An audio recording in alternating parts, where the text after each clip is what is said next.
बिस्मिल्लाहिर्रहमानिर्रहीम अस्सलाम वालेकुम। मैं हूँ महरीन सबतैन। देख रहे हैं आप मेरा यूट्यूब चैनल और फेसबुक पेज। नाज़रीन, अपने इस चैनल पर मैं स्टोरीज़ वो शेयर करती हूँ जो हमारे मुआशरती रवैये और हमारे घरों में जो मामलात होते हैं उनके हवाले से सबक आमूज़ होती है। आज जो स्टोरी मैं शेयर करने जा रही हूँ उसे शेयर करने से पहले थोड़ी शर्मिंदगी भी हुई। थोड़ा दिल को एक ख़्याल आया कि ये स्टोरी ना करो, छोड़ो, ऐसी बात क्या करनी। लेकिन फिर मैंने सोचा कि अगर इस मौज़ू को मैं नहीं टच करूँगी, तो मैं किस तरह से वो पैगाम जो अपनी नस्ल को, अपनी आने वाली नस्ल को देना चाहती हूँ, वो कैसे आगे बढ़ेगा। ये स्टोरी उन हदूद व क़यूद से मुताल्लिक है जो हमारे दीन ने कायम की, और हमारा दीन इस्लाम बहुत ही खूबसूरत दीन है। एक ऐसा दीन है जो मुकम्मल ज़ाबिता-ए हयात है, यानी कि आपको ज़िंदगी हयात गुज़ारने के लिए जो एक पूरी आपको कवानीन जिस तरह के चाहिए होते हैं, वो इससे मुतल्लिक तशरीह करता है और हमें बताता है, और फिर आने वाला वक़्त बताता है कि कितने खूबसूरत कानून हैं, कितने खूबसूरत तौर तरीके हैं। मियाँ को बीवी के लिए क्या करना है, बीवी को फिर मियाँ के लिए क्या करना है, माँ को बच्चे के लिए क्या करना है, बेटे के ताल्लुकात माँ और बीवी के साथ कैसे होने चाहिए, कहाँ इंसाफ के लिए उसे न्यूट्रल रहना है, कहाँ माँ का अदब और एहतराम भी मलहूज़ खातिर रखना है, और बीवी के साथ ज़ुल्म भी नहीं करना और उसके साथ नाइंसाफ़ी भी नहीं करनी। तो ऐसे में कुछ ऐसे मामलात भी हैं जिन्हें लोग कहते हैं कि बहुत ही आप कंज़र्वेटिव बात कर देते हैं, लेकिन ये बात मैं नहीं करी, ये रब ताला कर रहा है, ये रब के बनाए हुए कवानीन है।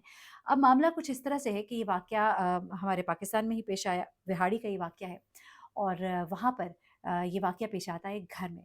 एक ऐसे घर में जहाँ पर मियाँ-बीवी और एक देवर जो है वो इकट्ठे रहते थे। कुछ ऐसा था कि ये जो साहब है, खालिद साहब इनका नाम है, और इनकी उम्र तकरीबन 30 साल है, मतलब एक यंग लड़का है, और इसकी बीवी जो है इसकी उम्र 27 साल है। ये दोनों मियाँ-बीवी जिस घर में रहते थे उसी घर में खालिद ने अपने छोटे भाई को, जिसकी उम्र 22 साल थी, उसको भी साथ रखा हुआ था। अब इनके जो बड़े भाई हैं वो अलग रहते थे, वालिदैन हयात नहीं थे, और सबकी अपनी-अपनी ज़िंदगियाँ थी। ये भाई जो है ये अभी बरसरे रोज़गार नहीं था, इसके पास जॉब नहीं थी और इसके पास पैसे भी नहीं थे, माँ-बाप नहीं थे। तो खालिद ने एक बड़े भाई होने के नाते एक मोहब्बत में इसको अपने साथ रखा हुआ था, क्योंकि और किसी भाई ने इसको अपने साथ रखा नहीं था। अब खालिद साहब का ये छोटा भाई जो है इसका नाम है आबिद, और खालिद साहब की वाइफ़ का नाम है रुकैया। इनकी ज़िंदगी बड़ी अच्छी गुज़र रही थी, शादी हुई, अभी तक औलाद तो नहीं थी, लेकिन घर में मियाँ-बीवी के दरमियान बड़ा प्यार-मोहब्बत था बज़ाहिर तो, और ज़िंदगी अपने डगर पर चल रही थी। अब आबिद जो है वो कोई काम नहीं करता था, सारा दिन घर पे होता था। भाई कई दफ़ा उसे कहता था कि नौकरी ढूँढो, लेकिन उसे कोई नौकरी या मिल नहीं रही थी, या वो अपनी हठहरामी की वजह से, माज़रत के साथ ऐसे अल्फ़ाज़ इस्तेमाल कर रही हूँ क्योंकि जो उसने करतूत किए वो भी कुछ ऐसे नहीं कि जिस पर इसको कोई अच्छे अलक़ाब से याद किया जाए। अच्छा, अब आबिद साहब जो है ये सारा दिन घर में बैठे रहते थे और बिस्तर तोड़ते थे, और भाई जो है वो नौकरी करता था और घर का खर्चा उठाता था। अब आपको मालूम है कि मियाँ-बीवी के जो मामलात होते हैं ज़िंदगी में, उतार-चढ़ाव भी आता है, नोक-झोंक भी होती है, अच्छी-बुरी बात भी होती है, कभी खर्चे में तंगी, कभी ज़्यादती भी होती है। तो हरगिज़ इसका मतलब ये नहीं होता कि आप किसी भी वक़्त अपने शौहर की किसी बात से नाराज़ होकर अपनी हुदूद को भूल जाएँ। रुकैया जो है वो अपने शौहर के साथ रहती थी, कभी-कभी खर्चे पर ऊँच-नीच हो जाती थी, कभी प्यार-मोहब्बत से बोल लिया, कभी गुस्से से बोल दिया। आबिद जो कि सारा वक़्त घर पे होता था, वो हर वक़्त अपने मोबाइल फ़ोन के ऊपर वीडियोज़ और फ़िल्में देखता रहता था, और वो घर पे रहते हुए अपनी भाभी से हर वक़्त फ़रमाइशें करता था। भाभी जो है वो देवर से मोहब्बत में कि भई छोटा है, घर में है, उसको चीज़ें बना देती थी। वो अच्छी-अच्छी बातें करता था, हँसी-मज़ाक करता था, और भाभी को ये सब अच्छा लगता था, क्योंकि मियाँ जो है वो ज़्यादातर थके-हारे घर से आते थे वापस, और आकर किसी न किसी बात पे उनका मूड ऑफ हो जाता था, कभी खाने पर, कभी आबिद के काम ना करने पर, और किसी न किसी बात पर, और फिर बेज़ार होकर सो जाते थे और अगले दिन अपने काम पर चले जाते थे। कभी बेगम जो है कपड़ों के लिए पैसे माँगती थी, तो उस पर वो आवाज़ारी का इज़हार करते थे और कहते थे कि अभी तो मेरे ऊपर इतनी ज़िम्मेदारियाँ हैं, अभी तो घर का किराया भी देना है, मैंने अपने भाई के पैसे देने हैं, तुम सबको खिला तो रहा हूँ, अब क्या मैं कपड़े भी दूँ? कभी-कभी नाराज़गी भी हो जाती थी, और कभी खुशी से कुछ पैसे हाथ में पकड़ा भी देते थे।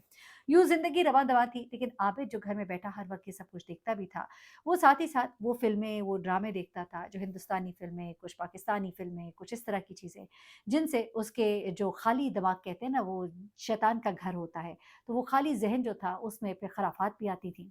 अब उसने अपनी भाभी को और ही नज़रिए से देखना शुरू कर दिया, और बात-बात पे अपनी भाभी की तारीफ़ें करता रहता था। भाभी खाना बना रही है तो कह रहा है, कैसे हाथों का खाना मैंने कभी नहीं खाया। कभी भाभी ने अच्छा जोड़ा पहना है तो उसके जोड़ों की तारीफ़ कर दी, कभी उसके बालों की तारीफ़ कर दी। अब औरत थी, और औरत एक ऐसी औरत जिसे तवज्जो चाहिए थी, लेकिन औरतें होती हैं जिन्हें चाहे उनके शौहर कितने ही बुरे क्यों ना हो, लेकिन वो अपनी हदूद को जानती हैं, वो अपनी कयूत को पार नहीं करती हैं। लेकिन ये खातून जो है, ये ऐसी खातून नहीं थी। अब इसने जब अपने देवर की तारीफ़ें वग़ैरह सुननी शुरू की, तो इसका दिल भी उसकी तरफ माइल होना शुरू हो गया। ये रुकैया जो है, ये आहिस्ता-आहिस्ता अपने देवर से बहुत ही फ्रैंक और बहुत ही ज़्यादा दोस्ती, सारा दिन दोनों घर पे होते थे।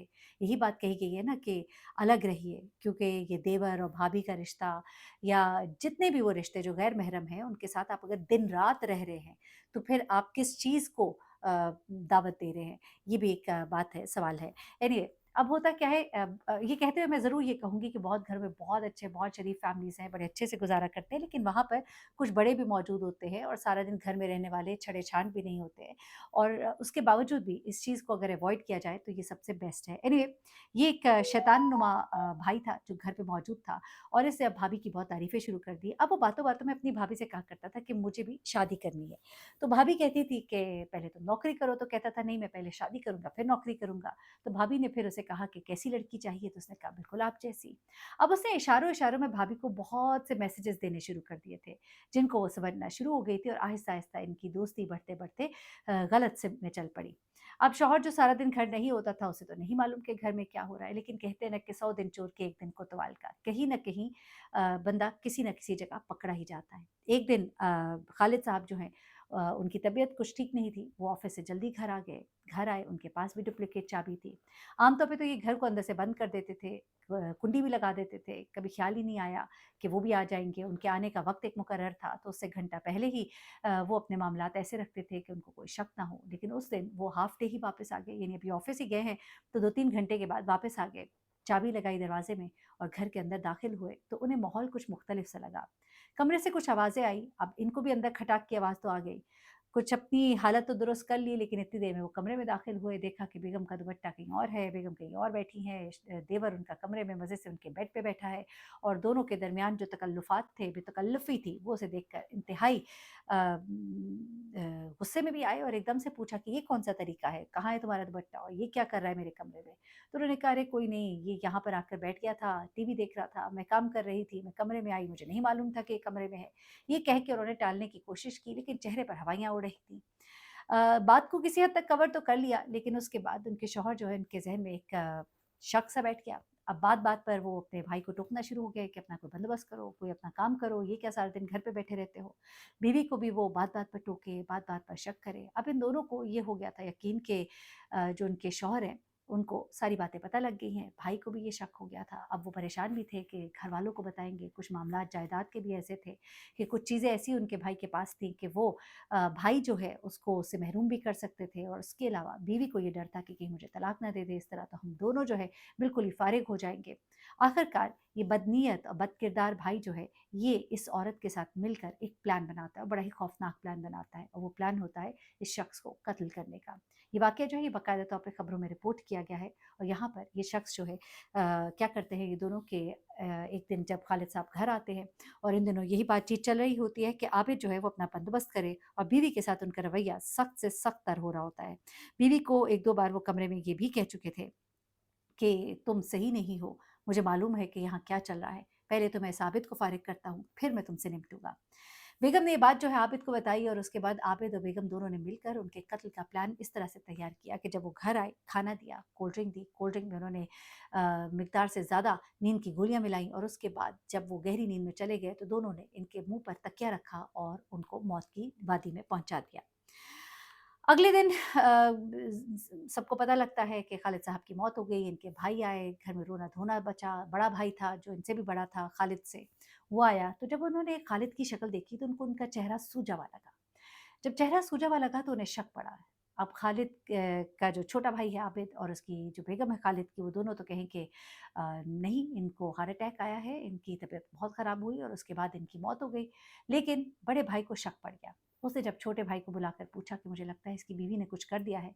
अब आबिद भी साथ मिला हुआ था, उसने कहा हरगिज़ नहीं भाई, वो तो बड़ी मोहब्बत करती हैं, बहुत ख़्याल करती हैं।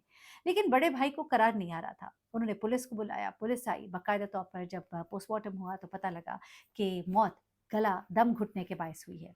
वहाँ से फिर बाकायदा जब रिपोर्ट जो है वो तैयार हुई और उसके बाद मशकूक होने पर इन दोनों को गिरफ्तार किया गया। तो फिर दोनों से जो बातें निकल कर सामने आई और ख़ास तौर पे जो पुलिस का एक तरीक़ाकार होता है चीज़ को पकड़ने का, इनके मोबाइल फ़ोन्स को जब देखा गया, वहाँ से भाभी की तस्वीरें उसके फ़ोन में और उसकी बातें, चैट्स इसके फ़ोन में, कोई डाटा रिट्रीव भी किया गया और उसके बाद मालूम हुआ कि ये दोनों आपस में रले-मिले हुए थे। अब आबिद ने अपनी भाभी पे इल्ज़ामात लगाने शुरू कर दिए कि ये बुरी औरत थी, इसने मुझे फँसाने की कोशिश की, मैं तो नहीं आया इसकी बातों में, ये तो ज़हर इसने पिलाया, नींद की गोलियाँ इसने खिलाई और इसने मुझे बताए बगैर ये काम कर दिया। भाभी दूसरी तरफ इसके ऊपर हो गई और उसने कहा कि इसने मुझे सुहाने ख्वाब दिखाए और इसने मुझे फँसाया और इसी ने ये सब कार्रवाई की। मैं तो सिर्फ़ खड़े देख रही थी, मैं तो इसे मना भी कर रही थी। यूँ ये दोनों एक-दूसरे पर इल्ज़ामात लगा रहे। दोनों के दोनों पुलिस की गिरफ्त में हैं। अब दोनों को यकीनन सज़ा भी होगी। लेकिन सोचिए कि वो निज़ाम जिसे अल्लाह ताला ने कायम फ़रमाया है, जो हदूद व क़यूद बताई हैं और जो मना किया गया है कि मर्द औरत अगर कमरे में हो तो तीसरा भी कोई मौजूद हो, तो इसकी कोई अफ़ादियत है, इसकी कोई वजह है।